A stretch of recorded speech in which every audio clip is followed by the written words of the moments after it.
Si hali hapa katika kaunti ya Nyeri. Kumbuka kwamba uapisho wa Kithure Kindiki kama naibu rais wa tatu wa Jamhuri ya Kenya unajiri wakati ambapo mwana wao Rigathi Gachagua anabanduliwa kwenye kile kiti kama naibu rais na ambacho kilikuwa ni cha hapa nyumbani. Kwa hivyo si hali hapa, wengi kati ya wakazi wakionekana tu kuwa wako chini, hawana la kusema mno ila kukubalia tu matokeo jinsi yanavyojiri. Nataka nikuonyeshe, tuko katika kati ya jiji la Nyeri.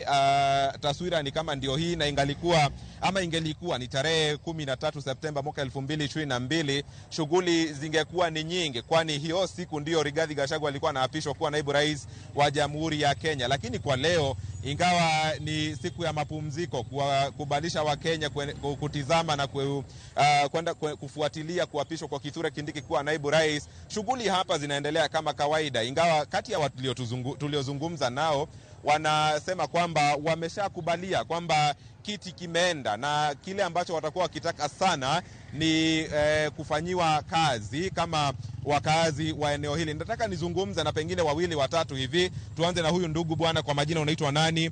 Pengine utakuwa unafuatilia kuapishwa kwa Kithure Kindiki kama naibu rais, na kama unajisikia vipi asubuhi kama mkazi wa Nyeri? Kwa majina naitwa Benson Jorowe Kariuki kutoka hapa kaunti ya Nyeri, Nyeri Town stage ya katikati. Sisi kama hii mambo ya kufuatilia kwa kuapishwa kwa jamaa anaitwa Kithure Kindiki, sisi hatufuatilii maneno kwa sababu wenye tulikuwa tunataka tulichaguliwa ni Rigathi Gachagua, na hii mambo iliteka kwa jana, hiyo mambo jambo hizi kutufurahisha hata kidogo. So tunasema huyu jamaa anaitwa Kithure Kindiki, ziunganisha mlima. Sisi tunatambua sahi Gachagua ndiye yetu, huyu mwingine ni wa kuchaguliwa na mtu anaitwa Ruto.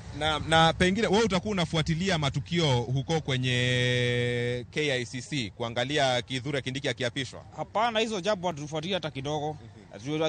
Tutapendezwa na hiyo jambo. Haya, asante sana. Nataka nizungumze na huyu ndugu, kwa majina unaitwa nani? Alafu tueleze kuapishwa kwa Kithure Kindiki siku ya leo kuna maanisha nini kwako kama mkazi wa Nyeri?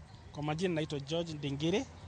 Ya kwanza, saizi about Kindiki kuwa mdogo wa rais, hiyo kitu tutakubaliana juu. Hiyo kitu bado imerudi Central, hata kama si kwa maoni yetu haikuwa Gachagua kufanyiwa haki, lakini kwa wakati huu tunakubaliana venye koti imeshaamua, tumekubaliana hata kama kwa roho zetu hatuna furaha kabisa. Na pengine mnahisi kama haki ilitendeka kule mahakamani, koti kukubalia kwamba Kithure Kindiki anaweza kuapishwa kama naibu rais? Tumekubali tu. Uamuzi wa koti kishaamua, sisi wananchi tumekubaliana hivyo. Yeah. Na mwisho, pengine 2022 Septemba mlikuwa mko kwenye TVs mnaangalia Rigathi Gachagua akiapishwa. Leo mtatokea na moyo huo kuangalia Kithure Kindiki akiapishwa kweli? Hapana, tutatokea namna hiyo. Sasa hiyo si furaha yetu. Hiyo si furaha yetu. Wao ni wao walishaamua. Sisi wananchi ndio tulikuwa tumechagua. Na si hapa tu Nyeri, Kenya mzima tulikuwa tumeamua, tukasema tunataka Gachagua, lakini kwa wakati juu koti imeshaamua tunakubaliana. Lakini wakati hiyo mwingine tutakuwa tumejipanga kama kaji wa Nyeri.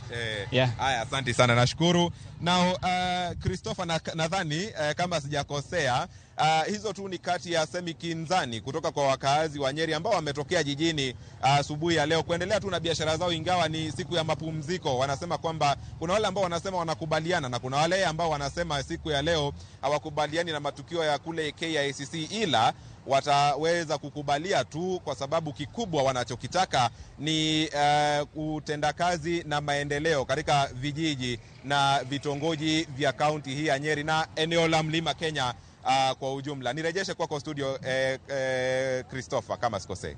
Au umekosea? Ni Cleophas hapa studioni. Nakushukuru sana kama Mwangi. Tutarejea kwako. Kunrati. Sawa, tutarejea kwako punde tu baada ya kuapishwa kwake Kithure Kindiki siku hii ya leo. Nyakora Ramogi kwa Nyeri yanaduoge KICC ka winya nene angoma timore karka ka to bange ngaduoga winya